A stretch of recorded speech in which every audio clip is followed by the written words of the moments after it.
Hello, स्वागत है आप सबका आज की इस वीडियो में। मेटल और नॉन मेटल के कुछ इंपॉर्टेंट क्वेश्चंस को डिस्कस करने जा रहे हैं जो आपके बोर्ड एग्जाम्स और मिड टर्म एग्जाम्स के लिए इंपॉर्टेंट है। देखिए, पहला क्वेश्चन दे रखा है आपका, विच of the following is not a malleable, यानी कौन सा यहाँ पर मेटल मेलिएबल नहीं है। तो गोल्ड आपका मेलिएबल होता है, एल्यूमिनियम भी मेलिएबल होता है, कॉपर मेलिएबल होता है, लेकिन आपका जो पोटेशियम है ये बहुत ज़्यादा सॉफ्ट होता है, इसलिए ये मेलिएबल नहीं है। और आपने पढ़ा भी है कि जो सॉफ्ट मेटल्स होते हैं बेटा वो सोडियम और पोटेशियम है, और जो सॉफ्ट होता है वो मेलिएबल नहीं होता है। चलिए नेक्स्ट क्वेश्चन देखते हैं बेटा। Among the following the metal with lowest density, यानी यहाँ पर आपको लोएस्ट डेंसिटी वाला मेटल बताना है, कौन सी मेटल की सबसे कम डेंसिटी होती है। तो देखिए, लिथियम जो होता है बेटा, पहला ही ऑप्शन हमारा करेक्ट आंसर है, क्योंकि लिथियम जो होता है ये लाइटेस्ट मेटल है और इसकी जो डेंसिटी होती है बेटा 0.53 ग्राम पर सेंटीमीटर क्यूब होती है। तो यानी ये जो होता है आपका सबसे लोएस्ट डेंसिटी मेटल है। चलिए नेक्स्ट क्वेश्चन देखते हैं बेटा। Metal oxide react with generally acids but few metal oxides also react with basis, ऐसे मेटेलिक ऑक्साइड कौन से हैं। यानी यहाँ पर आपको चार ऑप्शन दिए हैं बेटा मेटल ऑक्साइड्स के, जैसे मान लो MgO, ZnO, Al2O3 और CaO। यहाँ पर ये मेटल ऑक्साइड है, ये एसिड से भी रिएक्ट करते हैं और बेसिस से भी, लेकिन यहाँ पे कोई एक ही ऐसा है जो दोनों से रिएक्ट करता है। ऐसे किसी मेटल का नाम बताओ एक। अगर मैं इस ऑप्शन के हिसाब से देखूंगा तो बेटा यहाँ पर हमारा ZnO एसिड से भी रिएक्ट करता है और बेस से भी रिएक्ट करता है, लेकिन यहाँ पर Al2O3 ये भी है। तो यहाँ पर एक मल्टीपल ऑप्शन होना चाहिए था बेटा, यहाँ पे हमारे ऑप्शन 2 और ऑप्शन 3 दोनों करेक्ट हैं। ठीक है, तो ये हमारा यहाँ ऑप्शंस कुछ इस तरीके से आपको दिए होंगे, यहाँ ऑप्शन सही नहीं दिए हैं इसमें, जैसे option 1 and 2, 2 and 3, 3 and 4, all of these ऐसे करके आएगा। तो यहाँ पर एक ऑप्शन दे रखा होगा 2 and 3, ये आपका राइट आंसर होगा। चलिए नेक्स्ट क्वेश्चन पे देखते हैं बेटा। विच of the following pair will give displacement reaction, यानी यहाँ पे आपको कुछ रिएक्शंस दिए हैं, अब उसमें आपको बताना है कि डिस्प्लेसमेंट रिएक्शन किसमें हो रही है। देखिए यहाँ पे FeSO4 को रिएक्ट करा गया कॉपर के साथ। अब आपको पता है कि FeSO4 में कॉपर मिलाओगे तो कॉपर तो लेस रिएक्टिव है, ये FeSO4 में से Fe को डिस्प्लेस नहीं कर सकता, क्योंकि डिस्प्लेसमेंट रिएक्शन का मतलब क्या होता है, ऐसी रिएक्शन जिसमें जो हाईली रिएक्टिव मेटल है वो लेस रिएक्टिव मेटल को डिस्प्लेस कर देता है।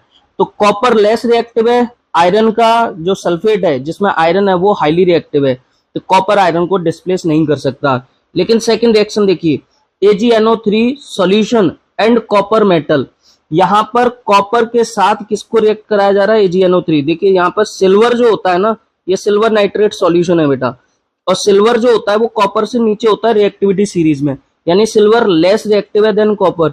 अगर आप इसमें कॉपर मिलाओगे तो कॉपर बेटा क्या करेगा, यहाँ पर Ag को डिस्प्लेस कर देगा और क्या बना लेगा, कॉपर नाइट्रेट बनाएगा, है ना, CuNO3 बना लेगा, और यहाँ पर जो Ag है वो डिस्प्लेस हो जाएगा। यानी यही ऑप्शन हमारा करेक्ट है, यहाँ पर आपकी डिस्प्लेसमेंट रिएक्शन होगी।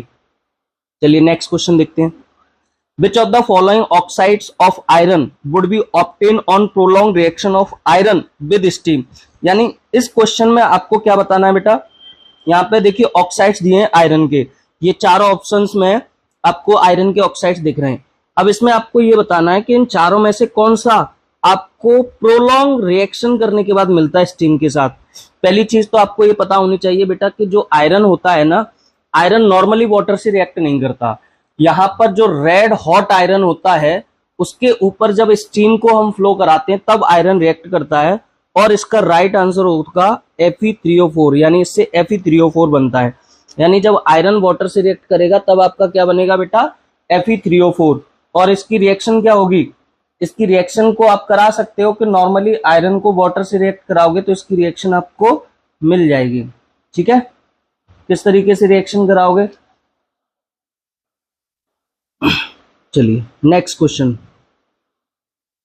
The process of heating sulphide ore in presence of air is, the process of heating sulphide ore in presence of air is, यानी देखिए सल्फाइड ओर को आपको एयर की प्रेजेंस में, तो सल्फाइड ओर को एयर की प्रेजेंस में हीटिंग करते हैं तो इसको हम रोस्टिंग कहते हैं। चलिए नेक्स्ट क्वेश्चन।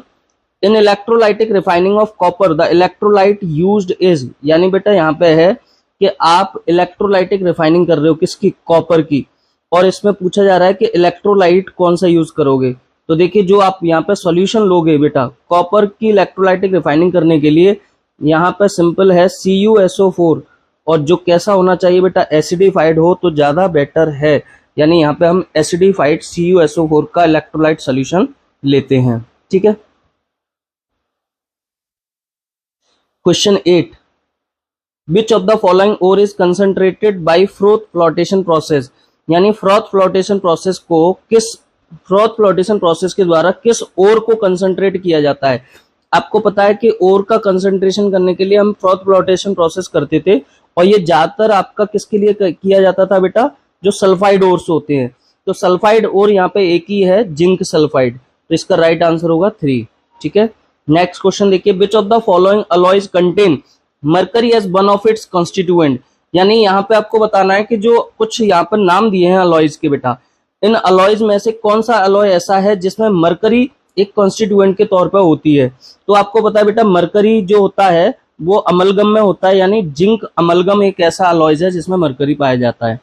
नेक्स्ट क्वेश्चन देखिए बेटा, यहाँ पे देखिए असर्शन रीजन दिया है, बहुत से बच्चों को असर्शन रीजन में कंफ्यूजन होती है, इनको सॉल्व करना भी नहीं आता है, तो ये यहाँ पे एक ऑप्शन के तौर पे मैं आपको समझा रहा हूँ। देखिए यहाँ एक असर्शन दिया है, sodium calcium and magnesium are obtain by the electrolysis of molten oxide, यानी यहाँ पे एक स्टेटमेंट है, आप असर्शन को ऐसे समझिए कि यहाँ पे एक स्टेटमेंट दिया है, इसमें कहा जा रहा है कि सोडियम कैल्शियम और मैग्नीशियम ये 3 मेटल जो होते हैं ये ऑब्टेन होते हैं bye the electrolysis process of molten oxide. तो क्या आपको लगता है कि ये करेक्ट स्टेटमेंट है, तो ये बताना है क्या ये तीनों इलेक्ट्रोलाइसिस से मिलते हैं। चलिए इसका रीजन भी दिया है, रीजन में कह रहे हैं कि these metals have more affinity for oxygen than carbon.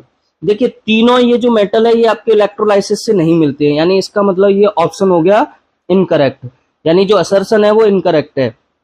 वहीं अगर हम रीजन की बात करें कि जो मेटल्स है सोडियम कैल्शियम एंड मैग्नीशियम, अगर हम तीनों की बात करें तो बेटा ये हाईली रिएक्टिव मेटल्स है, तो इनकी एफिनिटी ऑक्सीजन के साथ ज्यादा होती है देन कार्बन, ये करेक्ट है। तो रीजन करेक्ट है, असर्शन गलत है। तो देखिए यहाँ पे ऑप्शन ए नहीं होगा क्योंकि इसमें ये कह रहा है ए एंड आर दोनों करेक्ट है, नहीं। सेकंड ऑप्शन दिया है A and R are correct, नहीं। फिर थर्ड है ए इज ट्रू, नहीं। A is false, yes A is false but R is true, यानी फोर्थ ऑप्शन इज करेक्ट इसका। ठीक है, नेक्स्ट क्वेश्चन देखिए, in stainless steel iron metal is alloyed with, यानी स्टेनलेस स्टील में iron के अलावा और क्या क्या होता है। तो बेटा जो आपकी स्टील होती है, स्टील में आपको पता है कि आयरन के साथ साथ क्रोमियम और निकल होता है, तो ये ऑप्शन 2 में हमें देखने को मिल रहा है, क्रोमियम एंड निकल और आयरन मिलके हमारे क्या बनाते हैं बेटा, स्टेनलेस स्टील बनाते हैं।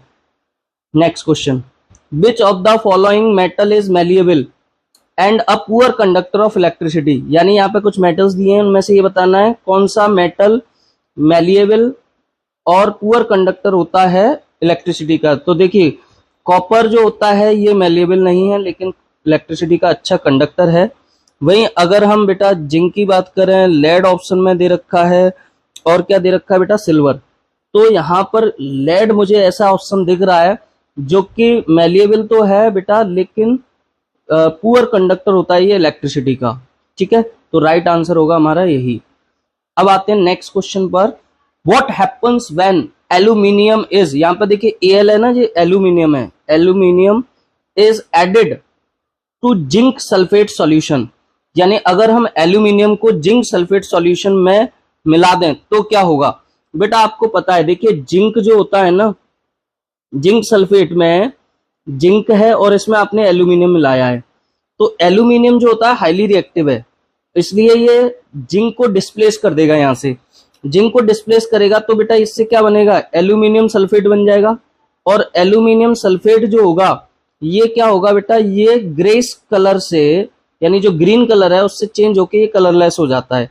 जिंक सल्फेट का जो कलर होता है वो क्या होता है, ग्रीन कलर होता है। ठीक है, और एल्यूमिनियम सल्फेट जब बनेगा तो इसके ऊपर जिंक डिपॉजिट हो जाएगी। ठीक है, जिंक डिपॉजिट हो जाती है, तो यहाँ पे हम कह सकते हैं कि सॉल्यूशन कलरलेस हो गया है, और कलरलेस सॉल्यूशन का ऑप्शन हमारा क्या है इसमें 1, तो जो ग्रीन कलर है वो चेंज होकर कलरलेस हो जाएगा। अब आते हैं नेक्स्ट क्वेश्चन पे बेटा, food cans are coated with tin and not with zinc because, यानी यहाँ जो फूड केन होती है जिसमें हम फूड स्टोर करते हैं, वो कह रहे हैं कि उस पर टिन की कोटिंग होती है न कि जिंक की। ऐसा क्यों?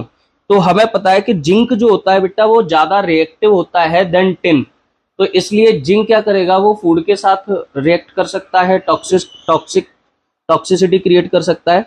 इसलिए जो फूड केन्स होती हैं बेटा वो क्या होती हैं, जिंक की बजाय टिन से। तो इसका रीजन होगा कि जिंक हैज अ नहीं, zinc is more reactive than tin, तो ऑप्शन 3 इज करेक्ट। ठीक है, नेक्स्ट क्वेश्चन देखो, bronze is an alloy of, यानी ब्रॉन्ज जो होता है ये किसका अलॉय होता है बेटा। अब ब्रॉन्ज का तो हमें पता होना चाहिए, अभी ब्रॉन्ज आपने बहुत सुनने में भी आया था, अभी ओलंपिक्स खत्म हुए हैं बेटा। ब्रॉन्ज में कॉपर होता है लगभग 80% आपका, और जो दूसरा ऑप्शन होता है इसमें टिन। टिन कहाँ है बेटा, कॉपर एंड टिन, ये वाला ऑप्शन। तो टिन जो होता है वो लगभग होता है आपका 20%, तो यहाँ पर राइट आंसर होगा हमारा कॉपर। तो आज के इस वीडियो में बेटा इतने ही क्वेश्चंस हैं, अभी मैं सेकंड वीडियो और लेके आऊंगा, उसमें और बहुत सारे क्वेश्चंस में इंपॉर्टेंट आपके लिए लेके आता हूं।